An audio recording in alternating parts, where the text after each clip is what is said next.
Hi hello friends, இந்த வீடியோவில் போலி எப்படி செய்யுதுன்னு பார்க்க போகிறோம். அதுக்கு முன்னாடி this video sponsored by mod shopping app. இந்த ஆப்பில் grocery items, handmade and decorative items, mobile and computer accessories, puja accessories, beauty and personal care இந்த மாதிரியான ப்ராடக்ட்ஸ் எல்லாத்தையும் ரொம்பவுமே ஆஃபர்ஸோட லோ ப்ரைஸில் குவாலிட்டியாகவும் கொடுக்குறாங்க. இது கூடவே ஃப்ரீ ஹோம் டெலிவரியும் கொடுக்குறாங்க. இந்த ஆப்புடைய லிங்க் டிஸ்கிரிப்ஷனில் கொடுத்துருக்கேன். கண்டிப்பாக கிளிக் பண்ணி பர்ச்சேஸ் பண்ணிக்கோங்க. இப்போ நம்ம போலி எப்படி செய்கிறதுன்னு பார்க்கலாம் வாங்க. ஃபர்ஸ்ட்டு மைதா மாவை நல்லாவே இந்த மாதிரி பிசைஞ்சு நெய் விட்டு பிசைஞ்சு எடுத்துக்கோங்க. இந்த கன்சிஸ்டன்சியில் இருக்கணும். ஒரு 4 ஏலக்காய் போல் நல்லா தட்டி எடுத்து வச்சுக்கோங்க. துருவிய தேங்காய் எடுத்துக்கோங்க.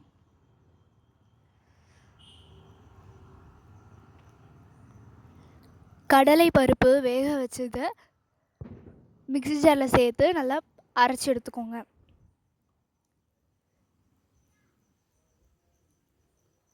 இந்த அளவு நைஸாக அரைச்சி எடுத்துக்கோங்க.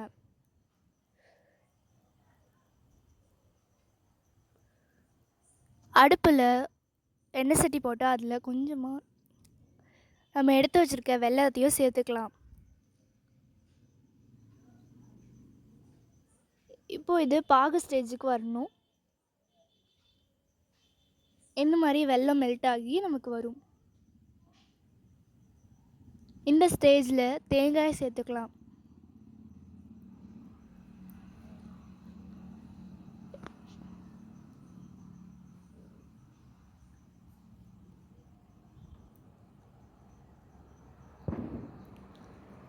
இது கூடவே நம்ம தட்டி வச்சுருந்த ஏலக்காவையும் சேர்த்துக்கலாம். இப்போ நல்லா மிக்ஸ் பண்ணிக்கோங்க.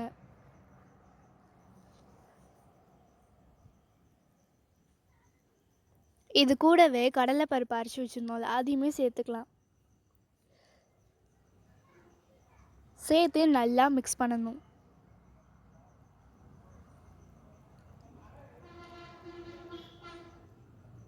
இந்த மாதிரி மிக்ஸ் பண்ணிக்கிட்டே இருங்க.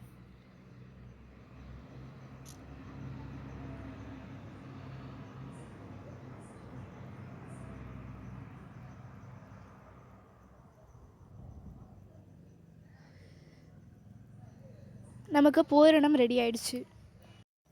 இப்போது வாழை இலையில் நல்லா நெய் தடவி வச்சுக்கோங்க. அதில் நம்ம ரெடி பண்ணி வச்ச மைதா மாவை குட்டி குட்டி பால்ஸாக உருண்டி அதை நீங்கள் அதில் தட்டிக்கோங்க.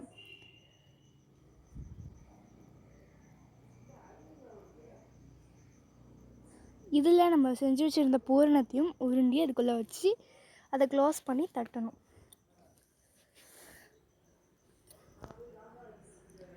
இப்போது இதை இந்த மாதிரி க்ளோஸ் பண்ணி நல்லாவே தட்டி எடுத்துக்கோங்க.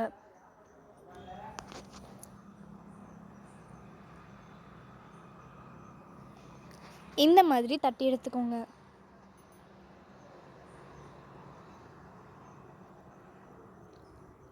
இந்த மாதிரி தட்டி எடுத்து இப்போ அடுப்பில் ஒரு தோசைக்கல்லில் எண்ணெய் நெய் ஊற்றிட்டு நம்ம தட்டி வச்சு போலியை அதில் சேர்த்துக்கலாம். இப்போ நம்ம தட்டி வச்சுருக்கிறத இதில் அப்படியே போடுங்க. வாளிலேருந்து பிரித்து போடு. அதை திருப்பி போட்டு இப்போ இதை வேக விட்டு திருப்பி போட்டுட்டு அதை எடுத்தோன்னா நம்மளுக்கு சுவையான போலி ரெடி. இந்த வீடியோ பிடிச்சிருந்ததுன்னா லைக் அண்ட் சப்ஸ்கிரைப் பண்ணிக்கோங்க. இது எப்படி இருந்ததுன்னு ட்ரை பண்ணிவிட்டு கமெண்ட் பண்ணுங்கள். தேங்க்ஸ் ஃபார் வாட்சிங்.